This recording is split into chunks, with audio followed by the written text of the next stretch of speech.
नमस्कार दोस्तों, मैं हूं परवीन साहनी और आप देख रहे हैं उत्तराखंड न्यूज। आज मैं आपके सामने एक ऐसी स्टोरी लेकर आया हूं जो उत्तराखंड के मिजाज से बिल्कुल मैच नहीं खाती है, लेकिन एक वक्त ऐसा था जब ये कहानी बनी। ये कहानी गैंगस्टर की है। अंडरवर्ल्ड, माफिया, गैंगस्टर, गैंगवार, ये सब ऐसा आपराधिक वर्ड है जो उत्तराखंड के लिए नहीं बना, लेकिन जिस गैंगस्टर की कहानी आपको सुनाऊंगा उसकी वजह से इसकी खूब चर्चा हुई।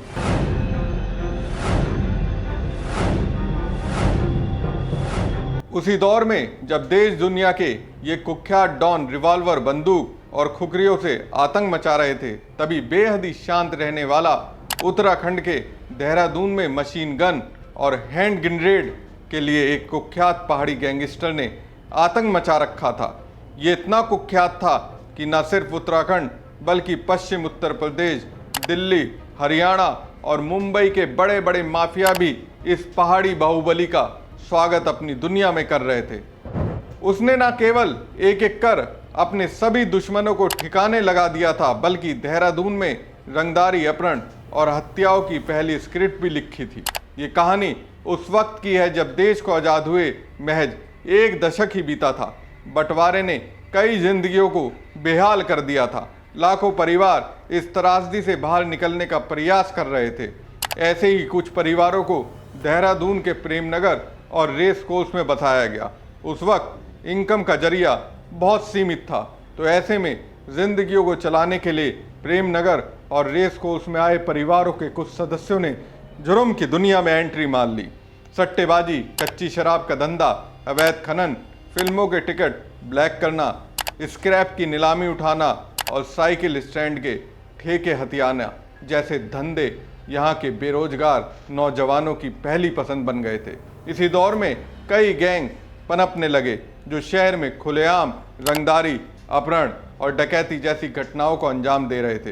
पूरे शहर को अपने आतंक की चपेट में ले रखा था और इस संगठित अपराधों से देहरादून के हर इलाके में एक अलग ही तरह का भय का माहौल बना हुआ था। कहा जाता है कि इस गैंग का सबसे बड़ा शिकार गढ़वाल के पहाड़ी इलाकों से देहरादून में आकर बसे पर्वतीय मूल के लोग हो रहे थे। इसी अफरा तफरी, आतंक और डर के बीच डीएवी इंटर कॉलेज में एक छात्र अपनी 12वीं की बोर्ड की परीक्षाओं की तैयारी में जुटा था। उसके पिता मातबर सिंह एक काश्तकार थे। मातबर सिंह वैसे टिहरी के डिखौल गांव के रहने वाले थे, लेकिन रोजी रोटी के लिए वो देहरादून के पूर्वी छोर पर बालावाला में आकर बस गए।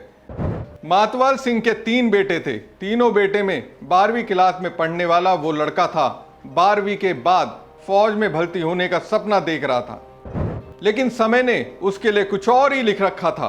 क्लास में हुई एक मामूली सी कहासुनी ने इस लड़के के सारे सपने तोड़ दिए और इसे अपराध की दुनिया के ऐसे वन वे पर चलने को मजबूर कर दिया जहां फिर कोई यू टर्न नहीं होता। कहानी कुछ इस तरह से आगे बढ़ती है। इस लड़के की क्लास में पढ़ने वाली एक लड़की को कोई मनचला लगातार परेशान कर रहा था। लड़की पहाड़ी थी और उसे तंग करने वाला प्रेमनगर के बदमाशों का करीबी समझा जाता था। लड़की की परेशानी देख पहाड़ी मूल के छात्रों में गुस्सा तो था, लेकिन कोई भी इस मनचले से टकराने की हिम्मत नहीं कर रहा था। तब हीरो वाले तेवर दिखाते हुए 12वीं क्लास में पढ़ने वाले उस लड़के ने हिम्मत दिखाई और मनचले से 2 टुक कह दिया कि वो इस लड़की को आज के बाद तंग ना करें। ये झड़प हाथापाई में बदल गई और अगले ही दिन वो मनचला प्रेमनगर के अपने कुख्यात बदमाश साथियों के साथ आ गया। लाठी डंडे लिए बदमाश जब स्कूल के बाहर आए तो वो मुंह छिपाकर भागा नहीं, बल्कि अपनी बैट लहराता हुआ इन बदमाशों से 2-2 हाथ करने लगा। 2 लड़कों को उसने अपनी बाहों के बीच दबाया और फिर इतने जोर से नीचे पटका कि एक का सिर और दूसरे का जबड़ा टूट गया। जमीन पर खून बिखरा देख बाकी सभी बदमाश भाग गए। ये पहली बार हुआ था जब किसी पहाड़ी लड़के ने प्रेमनगर के कुख्यात बदमाशों से टकराने की हिम्मत की थी। लड़ाई के बाद स्कूल के तमाम पहाड़ी लड़कों ने उसे अपने कंधों पर बैठा लिया और उसकी जय जयकार करने लगे। यही वो दिन था जब भरत सिंह नेगी नाम के इस लड़के को पहली बार भरतू दाई कहा गया और यही वो दिन था भरतू का फौज में जाने का सपना टूट गया। वो सपना दूर हुआ, पुलिस के क्राइम रिकॉर्ड में उसका नाम दर्ज हुआ और ये वो ही दिन था जब देहरादून में एक कुख्यात गैंगस्टर ने जन्म लिया था। उसने प्रेम नगर के उन कुख्यात बदमाशों से दुश्मनी मोल ली थी जिससे पूरा शहर खौफ खाता था। ये दुश्मनी फिर बढ़ती गई। भरतू भी इससे पार पाने और हिंसक होता गया और उसका नाम देहरादून के अलग अलग थानों में अपराध दर अपराध दर्ज होता चला गया। भरतू भले ही पुलिस के क्राइम रिकॉर्ड में बतौर गैंगस्टर दर्ज हो रहा था, लेकिन आम लोगों के बीच उसकी रॉबिनहुड जैसी छवि बन रही थी। गरीब, बेसहारा और शोषित लोगों की मदद करने के उसके कई किस्से चर्चित होने लगे। उसके रॉबिनहुड वाले कई किस्से भी सामने आने लगे। भरतू के दोस्त रहे दिनेश थापा इस किस्से को एक पत्रकार को कुछ इस तरह बताते हैं। एक दिन भरतू रोडवेज की बस से डोईवाला से बालावाला लौट रहा था। उस बस में पहाड़ से आने वाला एक यात्री अपनी बकरी संग यात्रा कर रहा था। कंडक्टर ने यात्री से बकरी का अतिरिक्त किराया मांगा। गरीब यात्री के पास बकरी का किराया चुकाने के पैसे नहीं थे। इस पर कंडक्टर ने उसकी बकरी को ही अपने कब्जे में ले लिया और यात्री को धक्का देकर बस से उतारने लगा। भरतू को यह बर्दाश्त नहीं हुआ। उसने कंडक्टर का विरोध किया तो बात बढ़ते बढ़ते मारपीट तक पहुंच गई। कंडक्टर के कई साथी और पुलिस भी मौके पर पहुंच गई, लेकिन भरतू का गुस्सा अब तक आपे से बाहर हो चुका था। वो अकेला ही इन सब से लड़ा। उस कंडक्टर को भरतू ने पीट पीट कर लगभग अधमरा कर दिया और साथ ही एक पुलिस कांस्टेबल के पेट में पेचकस मारकर भरतू वहां से फरार हो गया। भरतू के ऐसे झगड़े आम होने लगे थे, लेकिन जुर्म की दुनिया में उसका नाम अभी पक्के तौर से लिखा जाना बाकी था। ये दिन तब आया जब भरतू ने अपने एक दोस्त के साथ मिलकर घनसाली का बैंक लूटने की साजिश रची। इस लूट के दौरान भरतू और उसके साथी बैंक के अकाउंटेंट एमएल सुंदरियाल को गोली मारकर फरार हो गए।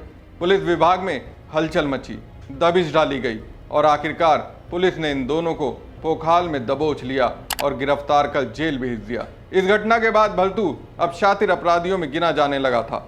कुछ महीनों बाद जब वो जमानत पर बाहर आया, उसका नाम रायपुर, नथुवाला, बालावाला, नकरौंदा, नेहरूग्राम, हर्रावाला, डोईवाला थानों और भोगपुर तक में फैल चुका था। वो पहाड़ी मूल के लोगों के लिए एक कल्ट बन चुका था। सिर्फ पहाड़ी युवा लड़के ही नहीं, बल्कि पर्वतीय मूल के तमाम सरकारी कर्मचारी, किसान और व्यापारी भी उसे हीरो की तरह देखने लगे थे। इन लोगों को लगने लगा था कि आखिरकार प्रेमनगर के बदमाशों की दादागिरी से उन्हें बचाने वाला कोई आ गया। बताते हैं कि जेल से लौटने के तुरंत बाद ही भरतू ने अपनी खुद की गैंग बना ली, जिसमें 100 से ज़्यादा गढ़वाली और नेपाली लड़के शामिल हुए। भरतू का नाम जिस तेजी से फैल रहा था, उसकी दुश्मनी भी उसी तेजी से बढ़ती जा रही थी। उसके दुश्मनों में सबसे बड़े नाम था हंसा और लच्छा। ये दोनों ही उस दौर में प्रेमनगर के सबसे बड़े गैंग के सरगना हुआ करते थे। सट्टेबाजी, सरकारी ठेके, रंगदारी और अवैध खनन जैसे धंधों में अब तक इनका एक छत्र राज हुआ करता था, लेकिन अब भरतू ने इन धंधों में सेंधमारी शुरू कर दी थी। हंसा और लच्छा की आंखों में भरतू लगातार खटक रहा था। उन्होंने अपने कई गुर्गे भरतू के पीछे लगा दिए थे। उसने पूरे शहर में अपने मुखबिरों का ऐसा जाल फैला लिया था कि उसे हंसा और लच्छा के हर मंसूबे की जानकारी पहले ही मिल जाती थी। इन्हीं मुखबिरों से उसे ये भी पता चला कि 21 दिसंबर की रात को उसकी हत्या की योजना बनाई गई है। इस पर उसने जो रणनीति अपनाई, उससे वो शहर के दाई से एक कुख्यात गैंगस्टर बन गया। भरतू एक लीड मिली कि शाम के वक्त हंसा अपने स्कूटर पर डोईवाला से लौटेगा और जोगीवाला चौक को क्रॉस करेगा। उसने तुरंत ही अपने एक परिचित से .32 बोर की रिवॉल्वर ली और शाम होने से पहले ही जोगीवाला चौक पहुंचकर एक चाय की दुकान पर हंसा का इंतजार करने लगा। तय समय पर जैसे ही हंसा वहां से गुजरा, भरतू ने बीच सड़क पर उसके स्कूटर के सामने आकर महज 5 मीटर की दूरी से 5 फायर हंसा के शरीर में झोंक दिए। हंसा जमीन पर लहूलुहान होकर गिर पड़ा। देहरादून के इस पहले शूट आउट से पूरे क्षेत्र में सनसनी फैल गई। 5 गोलियां खाने के बाद भी हंसा बच तो गया, लेकिन वो इतनी दहशत में आ गया कि उसने बदमाशी से तौबा कर ली। ठीक ऐसा ही लच्छा दाई ने भी किया। इन दोनों के गैंग खत्म हो गए। पुराने लोग बताते हैं कि हंसा ने बाद में प्रेमनगर में ही चाय की दुकान खोल ली थी और 2018 में उसकी मौत हुई। बहरहाल इस शूट आउट के बाद भरतू का देहरादून के सभी अवैध धंधों पर वर्चस्व हो गया। देहरादून और इसके आसपास के इलाकों में उस दौरान में जितने भी छोटे बड़े दाई थे वो सभी तेजी से भलतू के गैंग में शामिल होने लगे। भलतू के पास अब तक 9mm की स्टेन गन आ चुकी थी। इससे भलतू का कद और भी बहुत बढ़ गया था और उसका दुस्साहस भी। इसी दुस्साहस में भलतू ने एक बड़े हत्याकांड को अंजाम दिया। ऐसा हत्याकांड जिसकी गूंज उस वक्त दिल्ली के सफेद पोशों से लेकर मुंबई के अंडरवर्ल्ड तक पहुंच गई। हुआ कुछ यूं, भलतू किसी भी तरह बारू, जो कभी उसका दोस्त हुआ करता था, जब उसने भलतू से दुश्मनी मोल ले ली तब से भलतू उसे मारने की फिराक में था। एक रोज उसके मुखबिरों ने उसे बताया कि बारू अपनी बुलेट पर सवार होकर जोगीवाला की तरफ आ रहा है।